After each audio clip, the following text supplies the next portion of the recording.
ఇదేంటి చూడ్డానికి ఇలా ఉంది అని అనుకోకండి. వీటితో వేసుకున్న దోసలు ఆరోగ్యానికి ఎంతో మంచిది. మరి ఇంత ఆరోగ్యకరమైన దోసలు దేనిదో తెలుసా? వీటిదేనండి, బీరకాయ తొక్కుతో. ఇవి 2 పెద్ద సైజ్ బీరకాయలివి. దీనికి సరిపోయినట్టుగా ఒక గ్లాస్ బియ్యం కూడా ఇందులో యాడ్ చేసుకుంటున్నాను. నేనైతే రేషన్ బియ్యం కాకుండా నార్మల్ రైసే వాడుతున్నానండి. మీ దగ్గర అవైలబుల్‌గా ఉంటే మీరు అదే వాడుకోవచ్చు. ఇప్పుడు ఇందులో వాటర్ వేసి ఓవర్ నైట్ అంతా నానబెట్టి ఉంచుకోవాలి. మార్నింగ్ అయ్యేసరికి ఎంత చక్కగా బీరకాయ తొక్కు అలాగే రైస్ కూడా నానిందో చూసారా? ఇప్పుడు దీన్ని ఫైన్‌గా పేస్ట్ చేసుకోవాలి. మనం తీసుకున్న క్వాంటిటీ కొంచెం ఎక్కువ ఉంది కాబట్టి రైస్ సెపరేట్‌గా అలాగే బీరకాయ తొక్కు సెపరేట్‌గా మిక్సీ చేసుకుంటే బాగుంటుందండి.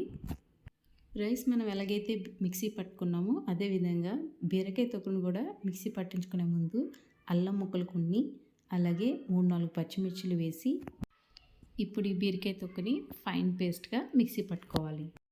ఇప్పుడు ఇందులోని తగినంత సాల్ట్ కూడా మనం యాడ్ చేసుకుందామండి. ఇందులో కరెక్ట్‌గా ఒక హాఫ్ స్పూన్ అయితే సరిపోతుంది.